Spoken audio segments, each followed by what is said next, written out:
is 8 p.m. Thank you very much for joining us. This is XYZ Tonight here on TV XYZ, and the show is live and interactive, live on Facebook on TV XYZ, also on Waves or TV. We're available on YouTube. Make sure to hit the subscribe button because tonight we're having a citizens conversation and the focus is on free SHS. Tonight we're asking to review or not to review. My panel is ready. Dr. Samson Oberapia is lecturer at University of Ghana, Legon.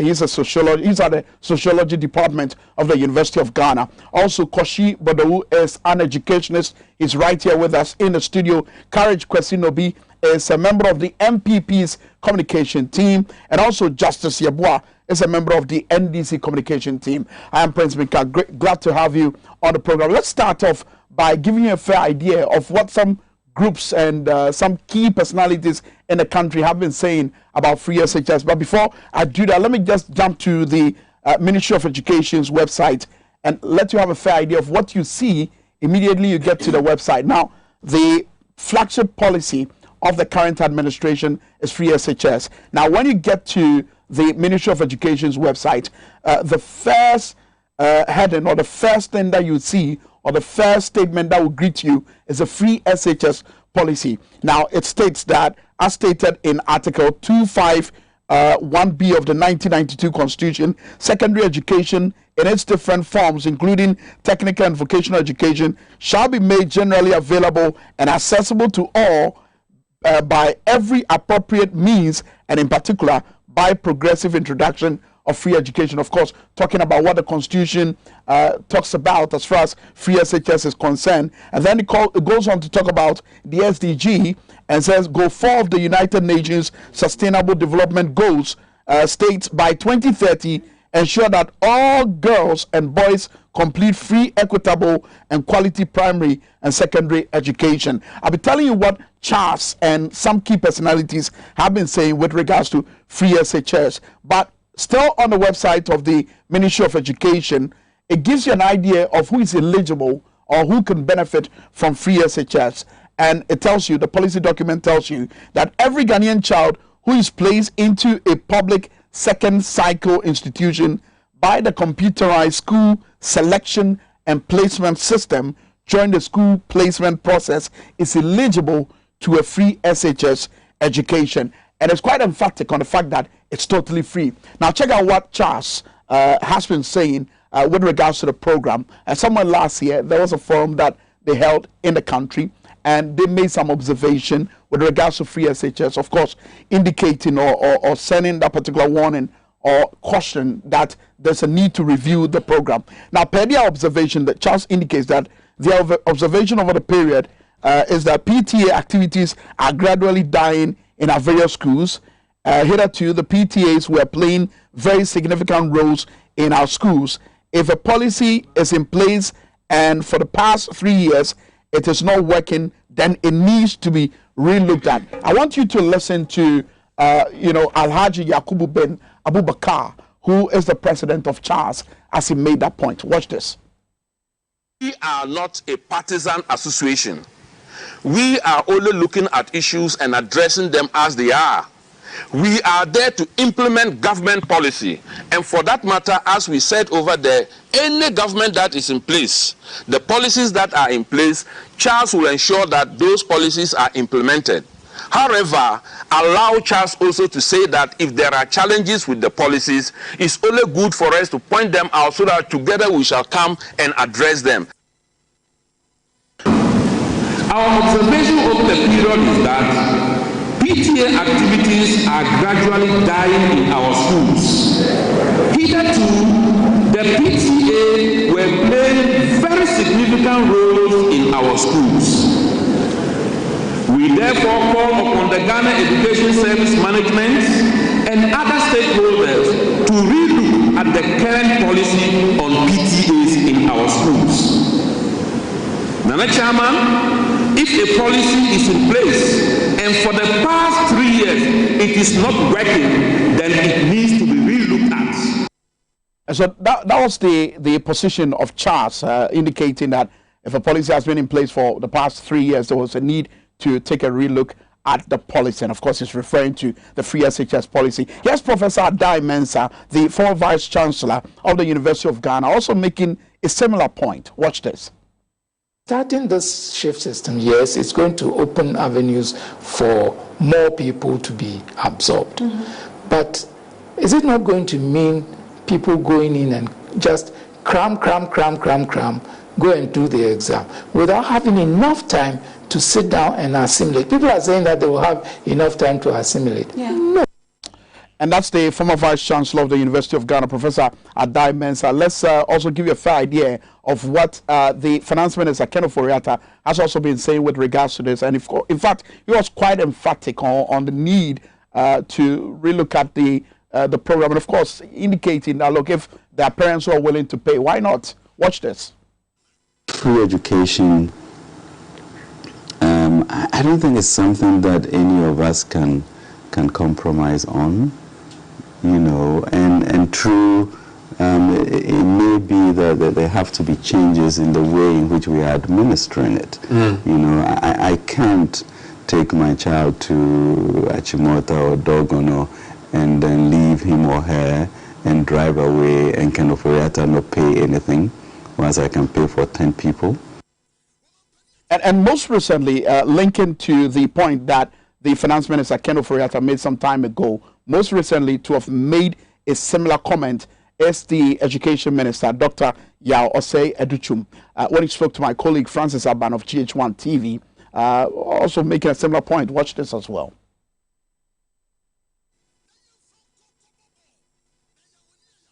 National discussion about some of the government flagship programs. Given that we don't have the resources, we are missing all the revenue targets, we want to go beyond 8, and we are not able to raise enough. That was Charles Acker, the Senior Research Officer at ISE, also raising some issues with regards to the economy and revenue, and they need to also take a look at some major policies, including free SHS. So, as I indicated, it's a citizens' conversation. I've got a university lecturer in the studio, I've got an educationist in the studio, and 2 political analysts, if you will, also in the studio, and they'll be looking at it from the political point of view. Of course, you know, politicians also have daily conversation with parents, and they are parents themselves, so I'm sure some of them have the awards in their senior high school. Dr. Samson Obedapia is a lecturer at the University of Ghana, Legon. He's at the Sociology Department. Doc, good evening, welcome. Good evening. Let me as well say welcome to Koshi, but who is an educationist. Koshi, good to have you. Welcome. You can pass the mic to him so we can hear you. Koshi, want to hear you. Thank you for having me. Thank you for having me. And also, Courage Kwesi Nobi is a member of the MPP communications team. Courage, you certainly have the courage. Welcome. Thank you very much for having me, Prince. Absolutely. I think it's my first time, and I'm looking forward to enjoying it. Yes, and we are looking forward to having a consensus at the end of the conversation, and probably, you know, pointing out some key things that can help drive this policy. Justice Yabua is a member of the NDC communication team. Justice, you're welcome to do justice to the topic. Thank you very much, my dear. It's my pleasure to be here. Awesome. And I don't know why you mentioned my name with that vim and vigor. and hey, you as well, you're part of the program.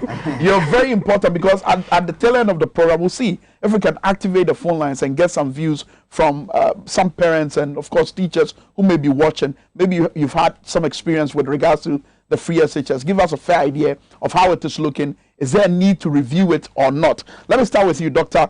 Obedapia, on this particular point. Looking at the trajectory of events leading to where we are today, where there's a whole debate about the need to relook at the program. How far have we gone with the free SHS program? Is it working for us? Thank you very much, Kwame. Let me thank you for this opportunity. And also let me greet my panelists, my co-panelists, and all your viewers and your listeners. This is my also first time of coming to this beautiful studio. And I believe it will be a very interesting conversation. Now let me start by saying that education is a right and not a privilege. What it means therefore is that every Ghanaian child, is supposed to have the right to education. It is not a privilege to be educated, it's a right. And then also add that free secondary education, free education, is not the the idea of any of the political parties. But I believe that the idea of any. I mean, it's a constitutional. I mean, let me put it this way. I've heard a lot of arguments that it was started by this, but if you read the 1992 Constitution, the framers had it in the Constitution. Maybe the implementation may be where the debate may come in. And I've also even say always that even Kwame Nkrumah in the 60s started free education. So let's get it clear that today we cannot say that it is neither the MPP or NDC that started the free education. I believe that the framers of the Constitution, and I have always said, those who framed the Constitution were ordinary Ghanaians who came to them and said that, okay, in our wisdom, we should have education that should be free progressively to the Ghanaian child. Now, so we've started from somewhere and gotten to where we are today. And let me also add, before I come to the main argument, that I'm very passionate about educational issues, because I've always told my students that education is a leveler. Because I've used myself as an example. I came from a very poor background, but thanks to education, I have the opportunity today to go to places that I shouldn't have gone to. So in this case, access exactly to education. It's very important. And I always look back and said, if I didn't have those opportunity of, going to school, I would have been, I jokingly tell my students, I would have been chasing lizard and rat in my village by now. You see, so that's why education is something we shouldn't toy with. Now, unfortunately, I have always said that in this country, we seem to have used education as a political tool. Remember in 2006, 2007 or so, the Kufuor government then just changed the duration of education from 3 to 4 years. Yes. Without any infrastructural, development. When late Professor Mills came to power, we were faced with a serious problem of infrastructure. Even my own former school, Maoli School, there was a serious issue in Maoli. We had come in as old students. And when President Mills also decided to send it back to 3 years. Later we changed the name from senior secondary school to senior high school. So it tells you about the history, about the kind of politics we have played for education. Now, for me, I believe that the whole idea of free SHS, I know the previous NDC government started the progressive, where we had some of the items taken by the government. So the NDP came and said we wanted to do free education, meaning that without any, continuing what the NDC started, they wanted to allow all the children to go to school. Remember we started by, and let me also add that the kind of promise the NPP gave was not implemented. In fact, I've always said that the impression created then was that once they came to government, every child in the secondary school was going to go to school for free. And if you remember, and all the panelists will remember, in 2016 election, we saw parents who carried chalk box and said, when they come to power, our children are going to go to school free. But when 2017 we started, what did we do? We started with the first years. So you remembered the second and the third years were not benefiting from free SHS. And it created a problem. You know what happened? And you see, that also led to some disciplinary issues in the secondary schools. Because the first years we started the free SHS were given some level of, what do I put it? Some level of, respect, not respect, but like, they became very important than others. So, for example, I remember in my own Maoli school, the teachers would tell you that if you even touch them, you say they are Nane's children. So, while the second and the third years they didn't have that kind of, what do you call it? A special care on them. Yeah. Those first years were given so much, care in terms of they were the first batch. So, all the second and third, they were still paying some fees. The first years were and then the first year. And I believe that was not what the NPP promised as a country. Okay. Now, let me say that where have we come so far? I think that where we have come so far, the implementation has been problematic. Let's talk about the double track. And Kwame, I have always said that just at 2007, 2008, when we increased the duration without planning infrastructure, one of the wisdom I found in the NDC implementation was that let's put infrastructure. Gradually, when we get the infrastructure, we can then bring in a lot of children. Now, I realized that when we decided to implement this head on, a lot of the schools didn't have, infrastructure. So what did we do? We said double track. And as Professor Diamond said, Kwame, when you say children are going to go green or gold, the contact hours is affected. Kwame, I've told somebody, let's watch something. When we were in school, realize that most of those classes we did were during vacation. In fact, I remember when I went to write SSC 98, we had a lot of vacation classes. But now for the first time, because of this double track, more parents are spending on vacation classes. Okay, because hold on to that. I'll come back to you, and then you can continue with that trajectory of events leading to where we are now, where there's this clarion call on the need to review or not to review. But let me quickly jump to you, Koshi, before I come to the politicians. And Koshi, from where you stand, tell me, I mean, how has the free SHS fared so far? Okay, thank you. You are asking of the assessment of the free senior high school, but assessment must be based on standard. So what was the standard and what has been the achievement as at now? So I think we are all not particularly satisfied with what is going on. When you say we, I mean, is there a scientific basis to that? Oh, look, you listen to people. People say double track there. Like people have something to say about it. You understand what I'm saying? So we are not particularly satisfied with what is going on, to be frank with you. But it is going on. It is going on. So I would like to, you ask the question whether we should review or not review.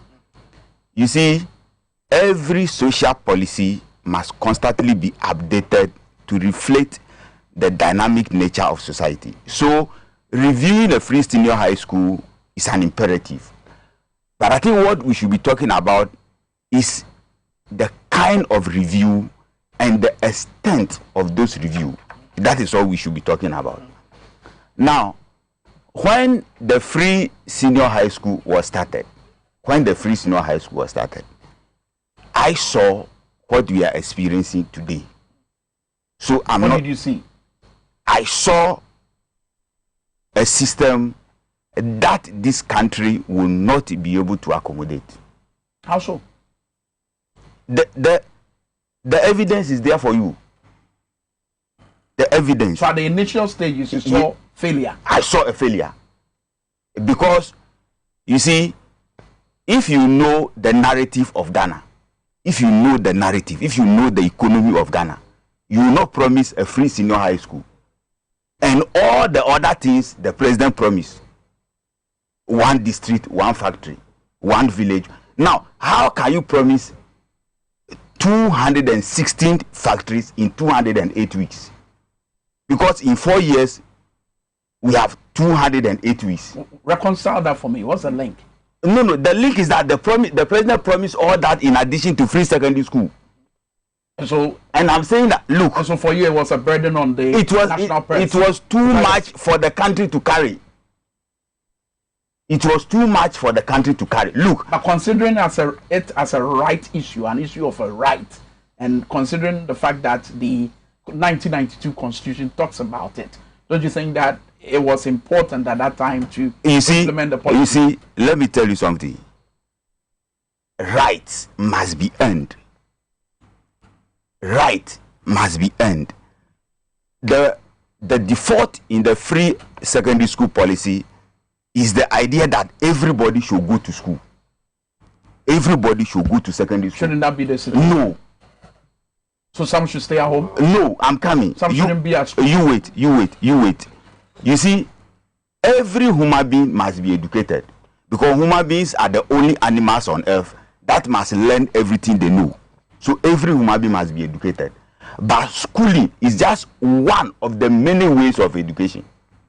Schooling. So if you have an idea that everybody should go to school, that is defeative. Because there are some jobs that you don't need any school certificate to do.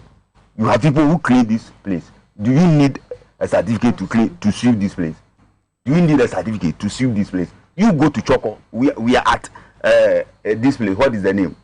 Go to where they fish tomorrow and interview those who go to fish and see the number of them who are illiterate. But we need those people. You need some jobs, you need only a JHS certificate. So there are some jobs, you need a university degree. So the very idea that everybody should go to secondary school is defeative. that loose talk that education is the key to success is false. Okay, I'll let you prove that shortly. Let me quickly bring in Justice. I'll come to you shortly, but let me bring in Courage. Courage, I mean, you are the guys who. No, this is Courage Kwesi Nobi. I get a bit stiff over there, but Courage, I mean, you are implementing a policy that got a number of people talking. Yes. And even on the international stage, on BBC, Stephen Saka could not wait for candidate Akufo-Addo then to cost the free SHS program. But here we are. The program has been implemented. How has it been so far? Thank you very much, Prince, and your audiences, and my co-panelists here. Prof, good evening.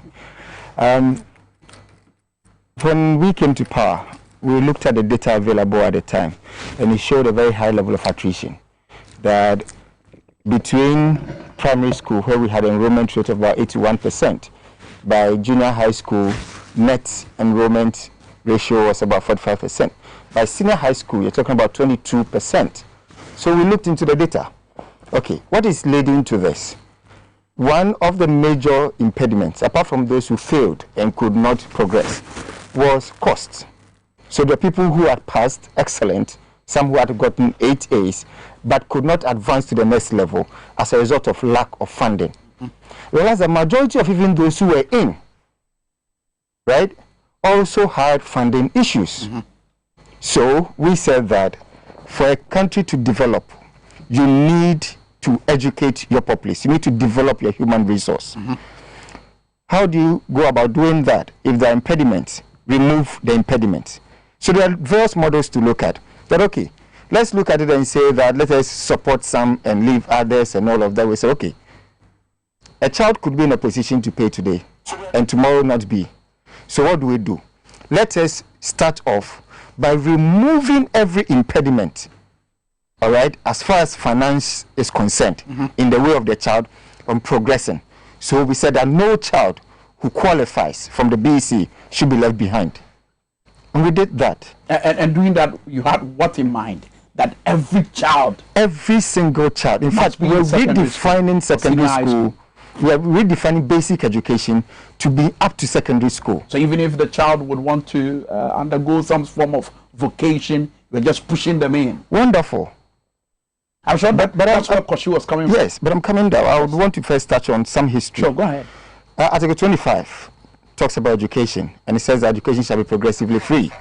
Over the years, we have had almost every single government, from Jerry Rawlings to President Kufuor and the rest, go by the same approach, that there aren't adequate facilities. Let's increase facilities, then we can increase intake. That hadn't gotten us anywhere. It had gotten us net attrition of 22.5%. So clearly that path hadn't worked for over 28 years. So it wasn't going to be reasonable for any functional government to continue on that path. And that's why we decided boldly to defer from that, to depart from that. And we said, okay, let us clear. Let's put everybody in. Having put everybody in, you now began to realize that a place like Presec has more than adequate facilities, but probably a place like Odogono has more than adequate facilities, but a place like Bokwa State, where I attended, may have some deficit. All right, now that you know the problem, because the problems will jump at you under the circumstance, you then begin to fix them. For which reason, between that time and now, over 1,119 secondary school improvement facilities, these are existing schools, were undertaken across the country, over 500 of which were completed within the 4 years, and many more and ongoing. So the perspective that it should have been gradual, we should have built facilities for, it's not new. So the framers of the constitution were wrong? No, when they say that education, they said education in Ghana should be progressively free, and even further enshrined that as for basic, it should be free and compulsory. That, yes, that had been achieved over time. A second cycle? We had not been able to achieve that. It had taken this government to achieve that. I'm looking for a time, probably by the time I'm old enough to be president, where tertiary also becomes free, so that we can rub shoulders with the developed world. Because the importance, this is where I depart from my brother, that even if you have a sweeper and the sweeper is educated, right? That becomes an industry. Do you understand? We have run this country with a lot of basic thought. That, oh, you don't need education to do certain things and all that. It's not the case. Technical persons in Germany, right, are paid very high premium because they have the opportunity to go all the way to the university if you want to be a mechanic, all the way to the university if you want to do any basic work. Because of that, no carpenter in Germany will be paid less. Okay. All right. So this government understands where we want to take this country. Okay. For which reason we are saying that there should be no financial impediment in the way of anybody who qualifies to by way of evaluation, are you by this saying that the implementation has been 100% perfect? I will be a liar to say it's been 100% perfect. What are the challenges? It's not been. All right. It's not been. What are the challenges? Of course, some of the challenges have been even the psyche of the people. All right. We know. I was in secondary school and I was always a student leader. When you say psyche of the people, are you referring to the citizenry or you're referring to the students? Across the board. So let me say the citizenry, so which includes students, parents, and the educators themselves. Right? I was always a student leader. We had circumstances where this whole PTA dues, this, that. I remember some of the fights I used to fight with my administration as a school prefect was over PTA dues. What is the money going into? Accountability in those schemes was very poor. Even dues like library dues, sports dues, and all of that, accountability was poor.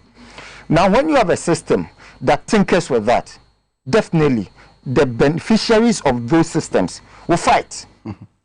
The beneficiaries of nothing good came out of PTA support? No, I'm not saying nothing good came, but I'm saying that whenever you have a system that certain people benefit from, illegal as it may be, when that problem with the system is fixed, those people will fight back. And they will not be bold enough to tell you that you are fighting because the little strands we used to get here is no more. Okay. I get, when I watched the Charles video, yes, all I heard was about PTA. Yes. So I understand from his submission that all other aspects of the implementation, the money is coming forth, textbooks are available, facilities have been expanded. This was about 4 years ago.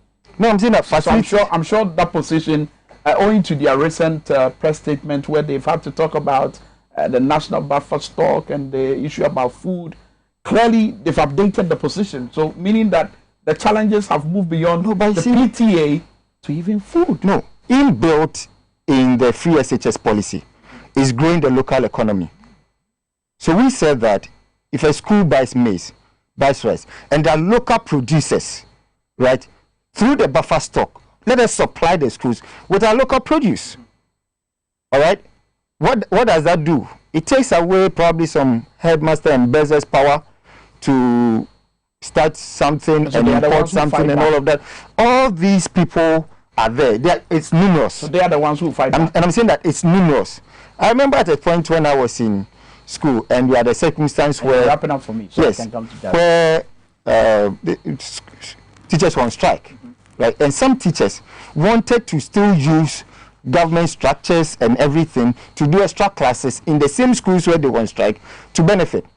When we kicked against that as a student leadership, right, some of us had to undergo victimization. So it is normal. It is normal for people to seek to benefit. But I'm saying that this policy and its implementation has resulted in, right, a very high increment in enrollment, on seeing a jump in over 400,000 people. But more importantly, the result of the recent WASI tells us that it was a superior approach to solving this problem. Dr. Obed-Appiah will be receiving those students. I'm sure they've received the first batch already, and we'll get some evaluation from him shortly. But Justice, tell me about the free SHS policy, and in doing your own evaluation or assessment, how has it been so far? Thank you, and let me use this opportunity to greet your viewers. And even though we are discussing education, I was speaking to one of my good friends. If you could raise your voice, yeah. This morning I was talking to one of my good friends, Sandra Tete, who is a nurse who have been working for 8 months and not being paid. In fact, this is too inhumane. the government should do something about it. Okay, and back to free SHS. Back to free SHS. Yes. You know, Ghana, we were in a crossroad in 2016. And these you mean the country was on a crossroad? Very well. 2016? Very well. Okay. And this was it. It was accessibility, equity, and quality. Which came first? That was where Ghana got to. NDC was of the opinion that yes, everybody has the right to be in school. But we have types of rights. You have right to education. But what if the education is not there? That right is denied. You get it? So we put accessibility at the top and equity next, then quality at the next level. NPP says, oh no, it was other way around, but NPP also talked about it from this angle, for quality, accessibility, and all that. Now, the accessibility, that is why we were building the schools. The schools. Nana Addo Dankwa Akufo-Addo, NPP, admitted that yes, we should build schools. That is why he promised. Mahama said, I will build 200. He said, no, I will build 250. How much? 350. How much have they built as we speak? Where else you know? I'm sure that's been contested. I'm coming. He said it. He said it. He said it. He said it. No, he said it. But assuming he said it, Nana Kumia repeated it. How many have they built as we speak? It was in your 2016 manifesto, bro. Okay. How many have they built as we speak? Now, we came and met somebody who have started something. We were building schools. Mahama couldn't complete, and he was removed from post, and we came to meet it. As we speak, whether it was 125, 18, 10, whatever, you have not been able to complete all the schools Mahama started. So, we knew the problem from the onset, that we were going to face this challenge. When they were starting the GO track and the traffic lights too, they told us that, oh, this one is even better than what we experienced. It seems they think all Ghanaians can consume anything they give to us. Now, the Constitution talks about equity. Now, equity argument is defeated. Because, you know, we are living in a country where the same second cycle institution, we have put some of them at, say, grade A, grade B, grade C. It's always been like that. Yes. So when you are going to do a wholesale thing, you have things that you have to take into consideration. If you know the existing problem, equity, we are talking about equity here. So the equity, a school like Legon Presec, the parents, there is still PTA contributing. But go to Chabidi, go to my school, Bajisango Senior High School, and ask if the headmaster will be able or will be allowed to collect PTA dues. How would they survive? Fairness. This is where the poor people that the free SHS should have been targeted. That is where they are. And now they have been left to their impoverished state. And how many students from Bajisango Senior High School can be able to write their exams and pass under the current free SHS and get to doc to teach? University of Ghana. How would they get there? And you see, another problem that we are facing in this country is that we'll come to you shortly. Another problem that we are facing in this country is that see, in the past, there are some people who complete JSS and they cannot go to SS, and they go and learn like hairdressing, tailoring, and fitting. They learn technical job. Now, the argument is that let everybody go to free SHS. Is that a wrong thing? No, I'm not saying it's a wrong thing. But a time will come, those jobs, look at my African print here. Somebody sold it. It's not a JSS SS graduate. Somebody who learned fashion and he sold it for me. Okay? Now everybody is going. Who will allow his child to go and learn tailoring? Who will allow his to go and learn carpentry? That is where we'll get to. And you allow somebody to go and waste 3 years at the secondary school level, write and pass without having access to any of the tertiary institutions in Ghana. But I'm sure courage will come to that. You see, the recent results seem to be proving you wrong. It's not true. No, but there's a research ask anybody. No, we are just laughing. There's a research of proving that there was no correlation between the recent vaccine result and the I'm telling you, research. Let's be frank to ourselves. Yes, I'll prove it to you. See, and I can what examinations? Just a minute. I'm very. My argument is raising another issues. You see, let me conclude. You see, we write West African Examination Council exams, WASI. That is accepted everywhere in the world. During COVID-19 pandemic, other countries decide not to write that exams. Ghana says we will write. Ask those who have that certificate if they were able to get admission in other universities across outside the country. Ask. Okay. So we are being. See, Doc will attest to what I'm saying. In the past, when somebody completes, let's say, teacher training, and he goes to, let's say, London, you go and teach. But today, when you go there, they have to retrain you. It means the standard of education is falling. Okay. And wait. Yes. So I'm wrapping up. I've talked about accessibility. Yes. I've talked about equity. Yes. And I'm about to conclude on quality. Now, the quality education that we are talking about. Somebody is studying science in Esasi Bontefo Senior High School. There is no science facilities over there. And the person is studying science. If he completes school in the next 3 years, because government is burdened with a lot of debt, and they cannot furnish those schools with additional and modern science facilities. Okay. But a school like, let's say, Osupresek, the PTA can even donate. Somebody can even donate to the school. Very well. So you are denying the student over there. Okay. That the free senior high school could have been targeted. Very well. Thank you, Justice. I'll come back to you once again. But let me just remind our viewers that this is XYZ Tonight here on TV XYZ. And we're having a conversation. This is a citizen conversation entirely about the free SHS policy. Question is to review or not to review. I've seen tons of your messages. Emilia watching us from Aswase. I've also seen SL, Boko Francis, many of you sending in your messages and, of course, stating your position on the question that we have put forward.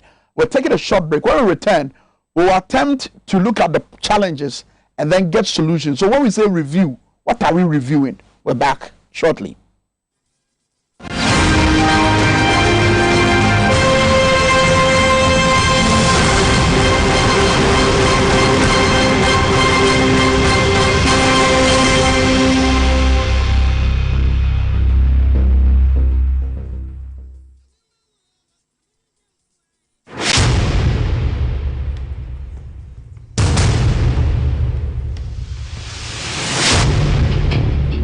The average human body mass should have at least 60% water for optimal performance in any physical or mental exercise.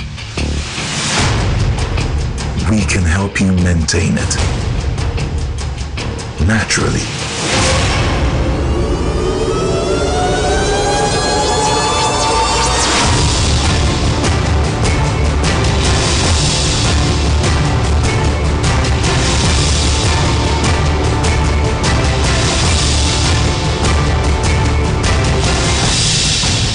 Natural mineral water. Simply natural. I love makeup. Applying it gives me so much joy. But when it's time to take it off, nothing does the job quite like the Black Secret Makeup Wipes. When I go somewhere and I feel really sweaty, I take my black secret wipe and I use it on my face. It picks me up and I don't look as tired as I did when I walked in. Before I work on a client's face, I like to go over it with black secret makeup wipes to make sure the face is clean. It doesn't leave the face dry and tight, but it keeps it soft and moisturized. Wipe say your bodo. Barco pick and it gets the job done. Or baby and the smell makes the experience even better.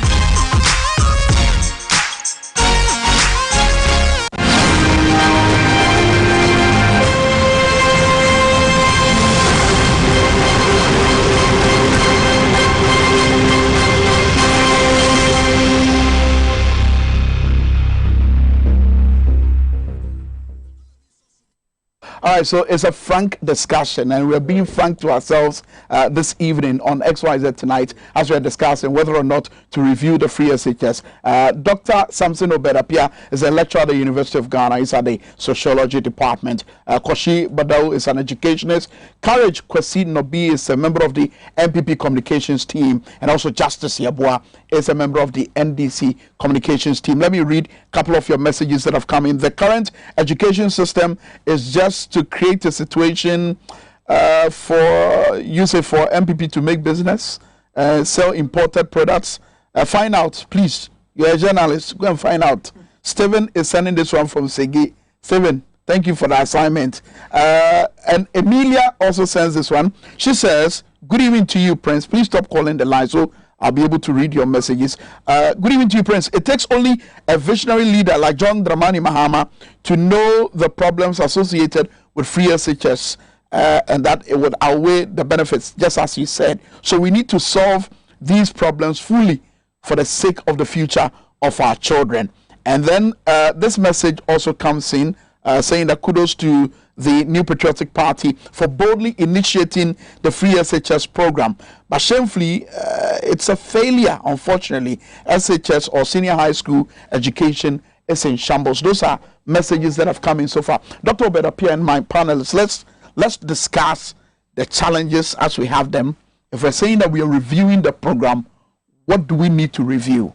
Yes, Kwame, thank you very much for the opportunity. But let me first of all, react to few comments my colleague or my friend said there. The issue about education, and made a point that, when they came, the idea was to bring everybody on board. See, that is where I have a lot of issues with. And I've always asked the question, are we interested in quality or quantity? Kwame, 2009 or 2008, when it started, I was a panel on a TV3 program by Star Ghana with Professor Drew, former Pro VC of UCC. And a West African secondary school student raised an issue I was sad about. He asked a question. So after free SHS, what next? You have certificate. So certificate to go and sell dog chains on the street. And I believe that, that is where I am worried about what we are doing. Because we are just thinking about everybody to go to school. Are we interested in the quality of the graduate we are producing? And that is where I find it strange for anybody to sit and say that you are a university lecturer, and I'm sure you chance to say that free SHS have led to a performance on WASI 2020 results. And Kwame, I challenge anybody to bring me everything. I'll read the report to you because do that. I made a very important point. I made the point that any policy that you bring, can use just 1 year to do an assessment. And in research, it is true. What are you going to use to compare? So one. And now I'm saying that when you do that, then we are being mediocre here. You see, and I'm also worried because, Kwame, and I know people who say, challenge this. Kwame, we're all in this country. If we want to be fair to ourselves, Kwame, for the first time in our education system in this country, we saw happening during the WASI exams. As you said, leakage or examination is not a new thing to any of us. When I went to Mali, I wrote my essay in 19. And you said that off air. So of course. You're yes. What you said. But the truth is that the way the 2020 examination leaked was, incredible for the first time.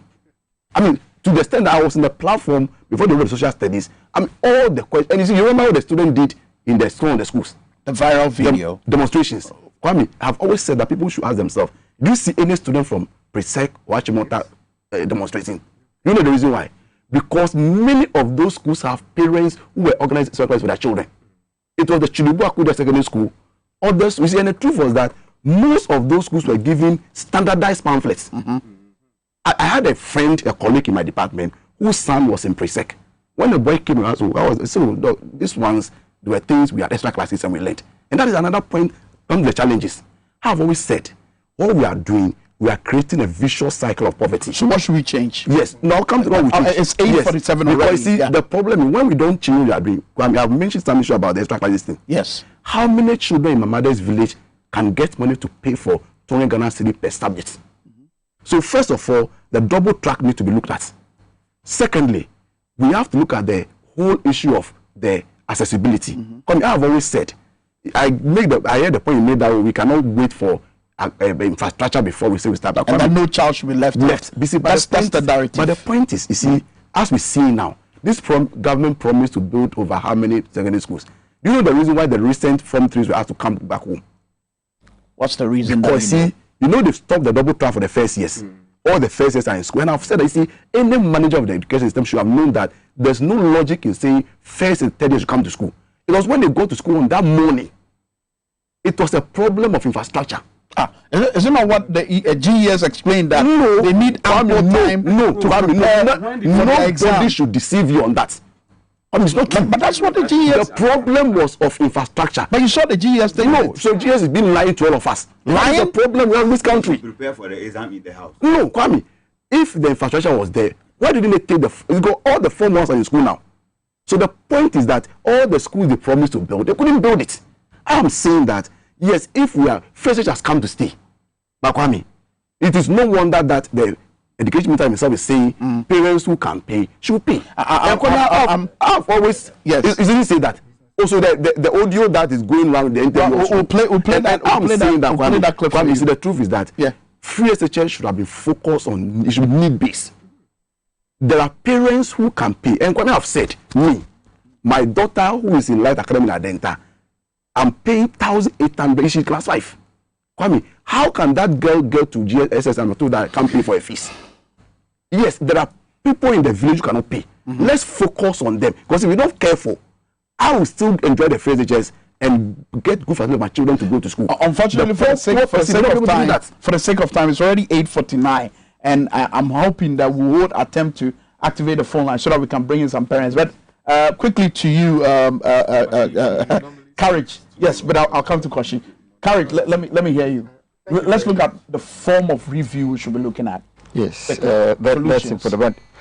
But quickly, yes, I think that if there's a rebuttal, there's so much to react to. I don't even know where to start from. For instance, when we came to power, 29 of the e-blocks were fully completed.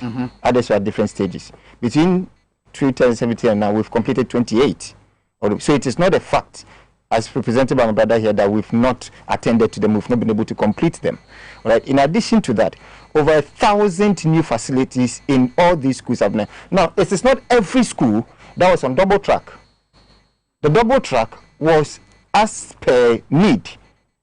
All right, so out of the over 700 secondary schools at the time. If it's not every school, most schools were on a double track. No, but as you speak, it's a matter of semantics. But as you speak, out of the over 900, only about 100 were on double track. That's not most. That's not most. And you see, when you discuss education in this fixture, and I like the point he makes about the was a young lady who said that after free SHS, what next? You need to have that understanding of the economy, the trajectory before you implement policy. It is for no reason that the president said we wanted to build factories. Because after you've educated them, they need to work. You need to create a space for them to work. All right? And you see, with what scale? When your education terminates, right, at the basic level, JHS, you are done. If it terminates at secondary school, even after 20 years, you pick your certificate, you can go to the tertiary level. And that's the importance of free SHS. Now, it cannot be said that you are looking for equity, as he alluded to.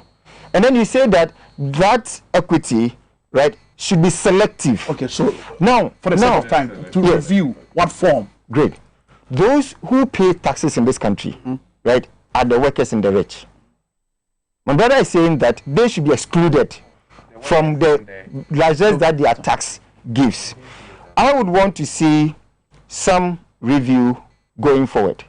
All right, and I'm sure now that the results has come about, right? The managers of education will look at it. They'll look at even subject by subject basis, where they get the pass rates up to 70, 80, and then we'll begin to look at how to increase that. We want to look at, again, resourcing particular schools based on the outcome. So if there are a particular cluster of schools that are not doing well in science, for instance, what are the challenges? We need to look into review and to make sure that we allocate resources, in a very strategic manner, so that we're able to improve performance at all those levels. But any attempt to say that those whose monies are financing this should be excluded from it, I would not support that. So you don't support Dr. Educhum? Dr. Educhum did not say that parents should pay. No, he was quite blunt. No, when the question was asked, he was quite blunt that, look, if you're a parent and you want to pay, nobody would challenge you. So he said, go to the school. Just like go to the school. Said. No, but what he said, and I listened to the program. They said payment and all of that. And you see, sometimes the Ghanaian is very interesting. In one breath, there's COVID. And as a result of COVID, we are in hardship. We are in so much hardship that we cannot pay 1% tax that was introduced on certain elements. And yet the government absorbing you, all right, in education payments and all of that. Well, as for that one, we can pay. Do you understand? It's a very interesting mix. Interesting. No, very interesting. That includes you? Very interesting, because sometimes, and particularly my brothers in the NDC, the position is inconsistent. Okay. And that makes it difficult. It makes it difficult to work with them. Very, very difficult. Okay. Because these same policies and all of that, right? They've done a U-turn on. Well. And again, finally, yes, the NPP in 2016 never promised to build 350 schools. Very well. We'll settle that debate some other time. But Koshi, what form should a review take? What should we be reviewing? Okay, I think we have a lot to say in a very short time. But absolutely. I think immediately there are some things we can do immediately. I think immediately the government should suspend the feeding program. Day school should be free, but boarding school should be fee paying, because it doesn't make sense for the government to say that you have been looking after your child from KG up to JHS3. As soon as the child gets to secondary school, you cannot feed your child. Government is cushioning you. No. You see, lifting you from a certain. Let me tell you something. There is an opportunity cost for every decision you make. You see, nobody should make the mistake that education is more important than healthcare. Education is not more important than construction of road. If you use all your money to pay your child's school fees, if the child is sick, you will not get any money to send that child to school. That's what government is paying. No. So what I'm saying is that I'm talking about government. I'm using a government in place of a person. I'm talking about a government as a person, because government is just like the way you run your house on a very small level. So but we've paid. Go ahead. No. So that is number one. What I'm saying is that the first thing we have to do is to suspend feeding for day students. Borders. For borders, they should be free. Those who go to boarding school, the parents should pay. But we can also, the second thing we can also do is to provide buses at the school, so that people from the villages, buses can take them from their villages to the schools. We can provide buses for the schools. Then we can also maintain a small percentage for those who are from far places, because it is not possible for the bus to service every community. So if you are from a community that cannot be serviced by the bus, you can stay there but feed yourself. Then the next thing we can do to resolve the crowding over there is for the government to think of including private schools, because right now the government including private schools. Yes, right now the government is paying about 2,800 a year for each border. So right now you don't have the building, you don't have the facilities. So why not send some of the schools, the children, to private schools, then pay that money to the private schools, then you are relieved of the infrastructure problem. So we can do that. Okay, unfortunately time. Let me bring in Justice. Justice, what form should a review take? We're looking at solutions. The review take is, I don't know. If this is your initiative, then I think you are joking. If this is what? If this is your initiative that we need review, then we are joking, because the implementers are there. You get it? The implementers are there. We can make all the fantastic suggestions and they will not take. Before this free SHS implementation, Dr. Adokofo is not a member of NDC. Advise them. They didn't take. The Dean of Students at the UCC, where they train teachers, advised them. They insulted him. Professor Nana Opoku-Agyeman, who happened to be Vice Chancellor, former Vice Chancellor at the University of Cape University, she advised them. In fact, the Educational Minister insulted her. President John Dramani Mahama advised them. They lambasted him left, right, center. It seems everybody who want to advise them, they will insult you. So if now they are back to their senses that, yes, what these people said in the past, now we have new way of thinking. Let's come to a roundtable discussion. When NDC was campaigning in 2020, we said, when we come, we will abolish the double track. They should be humble to ask NDC, what did you mean and how were you going to abolish it? Then we come on roundtable to discuss it and find the way forward. Because our education... So you're looking forward to a dialogue? Why not? We are citizens of this country, and whatever happens in the country is awaiting us. We know we will come back to power.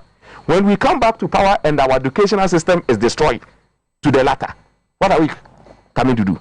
We will meet it. And my brother, what is dangerous to all of us here is that in the next 20 years, this confused student in the school who doesn't know when he will go to school, you can pack your bag and your baggages and you get to school, and you are told that go back home. They are confused students. They are coming to be the doctors. And when the doctor leaves a needle in your stomach and close it, that will be the day you understand the implementation. Are we not overstretching? You are not. You can get there. Here is a science student. You only get what you have. You only get what you have. If you train them and the university is there and nobody qualifies it, they can't close it. They will reduce their standard and admit those who are there. They are going to be doctors. Okay. They are going to be engineers. They are going to be nurses. And they will come back. And the whole system continues. Now, this senior high school student who cannot meet, let's say, university, and they go to teacher training college, what are they coming to do? They are coming to teach. And they will come and teach our children back. The person didn't learn anything. And he's now coming back to teach. What is he coming to teach? This is a problem that we are facing as a country. So my party, NDC, is ready. If any day, any time, Nana Danko Akufo-Addo becomes humble, that yes, I've beaten more than what I can chew. So I need people to assist me. We are there to assist. Why not? Very well. Justice, thank you very much. And some messages before we wrap up with the program. Abdul Basit from Zungo Pania in Kumasi sends in a message and says, congratulations to my Honorable Fatima Abubakar. I still don't understand. We are not discussing Sam Jonah this evening, please. I beg you. Today, no Sam Jonah. Today, we are discussing free SHS. This one here says, hi, I'm watching live from Dema. You people are really doing a great job. The free SHS has come to destroy the future of this country.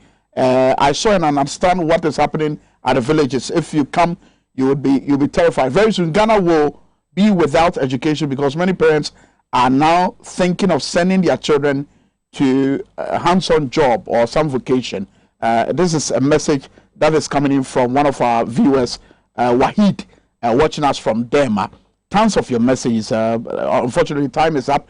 This one here says, in fact, MPP has destroyed Ghana's education. This is from Shikabu Osman, watching us in Afram Plains. I think we need to do a part 2 of this one, this conversation. Probably we need some studio audience as well when we are doing the conversation so that some of you can take turns in asking questions. But that'll be it for our conversation, at least for now, with regards to free SHS, to review or not to review. Let me thank my guest, Dr. Samson Obedapia, lecturer at the University of Ghana, Legon, Sociology Department. Kwashi Badao is an educationist, and Courage Kwesi Nobi is a member of the MPP communications team, and Justice Yeboah is also a member of the NDC communication team. Thank you very much, gentlemen.